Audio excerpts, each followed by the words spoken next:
Everyone is hiding in the attic. My 6-year-old daughter went into my in-laws' house without waiting for me.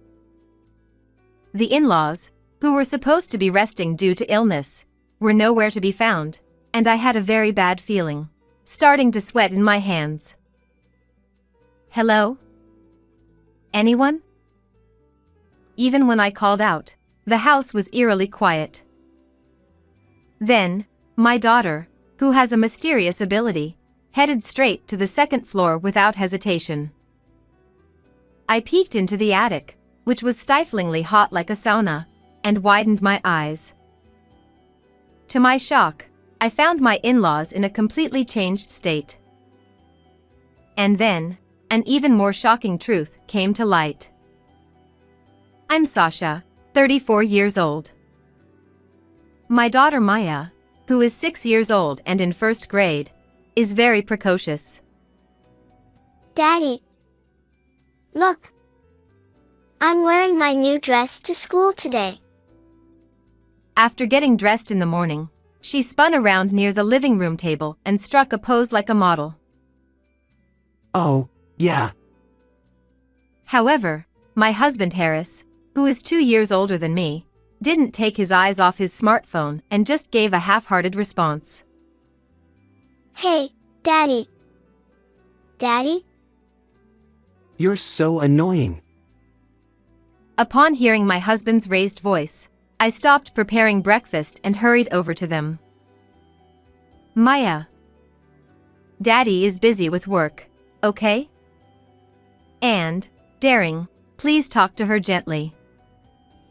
However, even when I spoke to him, he was glued to his phone and didn't respond.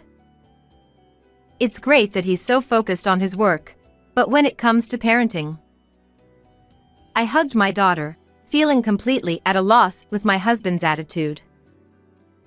One summer morning, amidst such days. My parents aren't well, so please don't go to their house. Harris suddenly forbade us from visiting my in-laws' house. Their house, where my in-laws live, is just a 15-minute walk from ours in the neighborhood, and I often took our daughter there. Maya also loved my in-laws, who always treated her kindly and affectionately.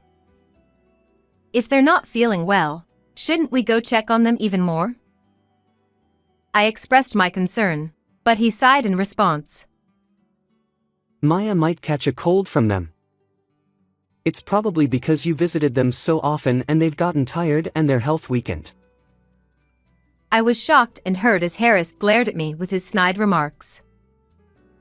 My in-laws always said seeing Maya's face cheered them up. Anyway, I decided it with my parents, so just follow my decision. Got it? My husband asserted unilaterally, then returned his attention to his smartphone. Without making eye contact with us even once, Harris went to work. My daughter, wearing a worried expression, headed to the last day of the first term at elementary school. Around noon, Maya returned from school with her report card. She had good grades, so I praised her, but she looked gloomy. I'm going to visit Grandpa and Grandma. While stroking her bangs, Maya asked me repeatedly. Actually, Maya possessed a mysterious power, and it's a sign that something serious will happen when she does this gesture. For instance, when we went hiking with my in-laws in spring, Maya insisted on taking a different mountain trail which was more challenging than usual, and we reluctantly followed that path. It turned out we encountered a lost hiker by chance. Upon seeing us, the hiker burst into tears of relief and joy, expressing their gratitude. On another occasion, when we visited my friend's apartment, Maya shouted that she wanted to go to the rooftop. Following her instinct, we found someone attempting to take their own life and we managed to persuade them not to do it. On both occasions, she was touching her bangs. Yeah, you're right. I'm worried about Grandpa and Grandma's health too. Let's go check on them. I had a really bad feeling about it. I could feel sweat slowly forming on my hands. Although Harris just forbade us from visiting my in-laws' house, I was worried about their health and, above all, I was concerned about the ominous signs indicated by Maya's gestures. Hastily, I decided to visit them with my daughter. Amid the loud buzzing of cicadas, we arrived sweaty after about 15 minutes. I rang the doorbell, but there was no response. Maya and I looked at each other and decided to use the spare key to get in. It was eerily quiet inside the house. Are they out somewhere despite being unwell? While I was confused, my daughter headed upstairs without hesitation. Mom, everyone's hiding in the attic. Huh? Why would they be there? I couldn't imagine them being in what is usually a storage area, but she confidently walked ahead. I peeked into the attic, which was stiflingly hot like a sauna, and widened my eyes. Are you okay? To my shock, my in-laws were tied up and lying on the floor. I called out to them, but there was no response at all. I quickly called for an ambulance and waited anxiously for help to arrive, untying them in the meantime. What's going on? Anger surged within me towards whoever had done this to my in-laws. I will never forgive this. I was determined to uncover the truth and ensure justice was served. From that day on, I began preparing for revenge. Since Maya had just started her summer vacation, I arranged for her to stay over at my parents' house. When I dropped her off, I noticed Maya touching her bangs again. Open the drawer in Dad's room. Then make a call on the small piece of paper. Got it. Leave it to Mom. I didn't quite understand the meaning behind making a call on a small piece of paper, but I was sure it would be a clue of some sort. I relied on my daughter's mysterious power to gather evidence. And then, 2 days after finding my in-laws, when my husband returned home from work, I approached him with my head down. I received a call that your father and mother-in-law were found dead. Huh, what? Harris looked shocked and repeatedly asked me if it was really true. They were found tied up. Seeing me at a loss for words, my husband immediately had a look of realization on his face. It must be a burglary. Tying them up like that, there's no other explanation. Yeah, it has to be. He seemed determined to attribute it to a robbery no matter what. I narrowed my eyes and glared at Harris. You think so? Well, I think you did it for the inheritance and insurance money. Huh. Ridiculous. There's no way I would do something like that. My husband clicked his tongue, and then took out his smartphone and started using it again. Despite just hearing about his parents' death, he seemed busy, staring at his screen and tapping away with his fingers. Hey. Even at a time like this, you're on your phone? Are you that concerned about something? Like stock trading? He looked up from his phone with a surprised expression and quickly turned to face me. I took out 2 pieces of paper from the shelf and placed them on the living room table. You haven't put down your phone because you're trying to recover from investment losses by trading more stocks, right? How do you? The paper I presented was a printout of an email notification showing $80,000 in stock losses I found on the computer. The other sheet was an IOU for $80,000 debt that was found in the drawer in his study, which my daughter had told me to open. Unbeknownst to me, Harris had started investing and accumulated significant debts. He turned pale upon seeing the evidence and confronted me aggressively. Is it a wife's job to snoop around in other people's things? Huh? Well, if you're going to say that, is it a husband's job to go fishing around for other women and cheat? Actually, while I was going through his computer records, I found evidence of Harris's infidelity. Emails, photos, schedules with his mistress, and more. When I found the evidence, I felt like I was going to collapse. At the back of the drawer, there was also a business card from the woman he was seeing, and it belonged to a shady place. The small piece of paper Maya had mentioned was the business card. I stared at my husband, then pulled out the stack of printed emails and photos and thrust them towards him. You have so much debt and have a mistress. You planned to start over with the inheritance and insurance money, didn't you? But to my surprise, Harris started laughing.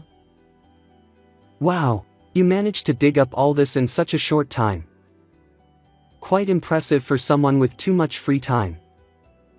Were you also after my parents' money? He seemed to misunderstand, thinking I was happy about my in-laws' death and looking for inheritance-related documents. He sat down heavily on the sofa, crossing his legs, and smirked. Well, you know, a 20-year-old young and beautiful woman got obsessed with me. And I'm starting to get tired of an old hag with a kid. He had a lewd look on his face and started talking nonchalantly. He looked so pleased, even puffing up his nostrils, that I couldn't help but feel utterly disgusted. I failed in investments, but I can wipe that out with the inheritance. It was a good lesson for me. It's a fresh start. He couldn't even cover his own losses, yet he was confident and showed no sign of remorse or reflection. No way that's acceptable. I shouted angrily, but Harris just grinned smugly, looking triumphant. There's no proof I did anything to my parents. It's only natural that the inheritance comes to me. Is there something wrong with that? My husband started getting cocky and joking around. It's all completely wrong. A thundering voice echoed through the house. Harris turned around in shock, and there was my father-in-law standing there. Dad! Seeing his parents, whom he thought were dead, Harris shrilled and panicked. The day after you left your parents in the attic, I found them and saved them. Your father has been hiding in the living room, listening to everything. Knowing his parents were alive, Harris turned pale. With his parents as undeniable witnesses, he had no way to escape the consequences of his actions. After they were taken to the hospital by ambulance, they were saved thanks to medical treatment. Then my in-laws told me the truth. In the evening the day before I found them, my husband visited his parents' house and called each of them to the attic individually, saying he needed to talk to them. First, he tied up his mother and hid her when she was alone, and then he did the same to his father when he returned home and left him on the floor. It seems Harris intended to finish them off with a knife or something, but at that moment, he received an urgent phone call. He made a displeased expression and said, It's summer anyway, they'll probably just die from heatstroke. Then he tightly gagged them to prevent them from calling for help, and headed to work. My in-laws tearfully recounted this to me. Surely, if they had been found just a few hours later, they might not have survived. Before talking to the police, I really wanted to hear your true feelings directly. I never imagined you were such a dirty coward. Exactly. You have no idea how much they were suffering when I found them. Harris started trembling as both his father and I blamed him. He must have been afraid of getting caught by the police.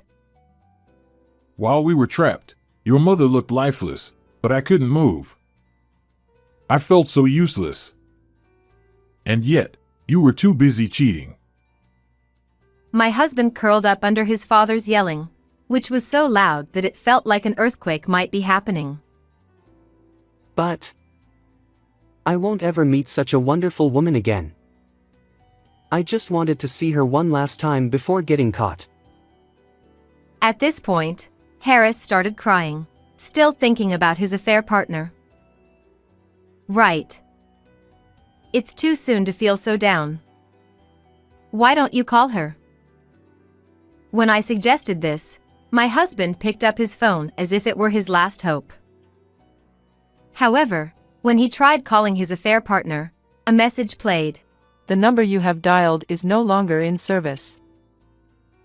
It became clear that her number had been deactivated. Harris didn't give up and called the shop, but the manager told him that she quit and abruptly hung up on him. My husband looked dumbfounded, clearly not understanding what had happened. Actually, yesterday I contacted the woman to confront her about the affair. She was furious when she found out you were married. When I explained in detail how Harris's affair partner had cursed him as a damn bastard and sounded furious over the phone, he widened his eyes and froze in shock.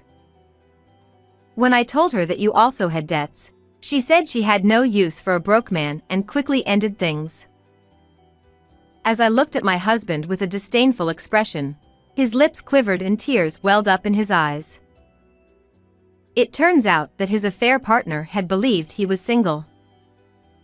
Moreover, Harris had acted as a wealthy investor, so she had high hopes for him. When she found out it was all lies, she had lost all interest in him.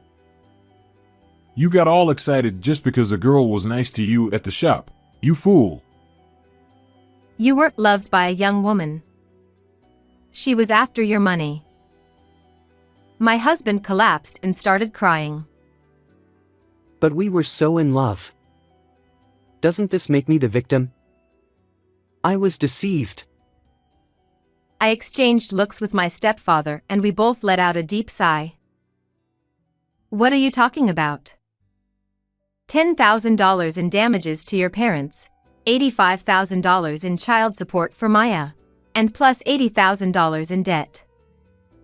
That's a total of $175,000. Please pay. No way. I'm already struggling with huge debts from investments. It's impossible. You brought those debts on yourself. You can't just erase the fact that we almost got killed. My father-in-law yelled as if it echoed through the neighborhood again, and I glared at him fiercely. In the distance, we heard police sirens approaching. It seemed that my mother-in-law, who had gone to explain the situation to the police, had brought them back with her. Ha! Did you really call the cops? Sasha, please help me. Harris trembled and cried as he pleaded with me. There's evidence that you tried to kill your parents, and now your affair and debts are exposed. It's only natural you'd be blamed for all this. Is there something wrong with that? I mimicked my husband's earlier tone and, together with my father-in-law, restrained him until the police arrived. Harris offered no resistance, crying with a runny nose as he was taken away by the police who had arrived. I'm sorry for raising such a foolish son. My in-laws apologized to me, but I shook my head in response. You both have always been kind to me and Maya. You've done nothing wrong. It was him who strayed from the right path. We leaned closer together, watching the police car drive away. Afterward, my husband faced trial for restraining and confining his parents. Of course, this incident became known at his workplace, resulting in him being fired. According to his lawyer, he is likely to spend several years behind bars. My in-laws took on the responsibility of child support for Maya, but they completely cut ties with Harris. Several years later, when he eventually gets released, he'll likely find himself alone, trapped in a debt spiral. On the other hand, my daughter and I are doing well. Even now, Maya touches her bangs to let me know when danger is approaching. Both my in-laws and my own parents cherish Maya, saying she's like a guardian. I'm determined to continue protecting my daughter, who has protected our family, with all my strength.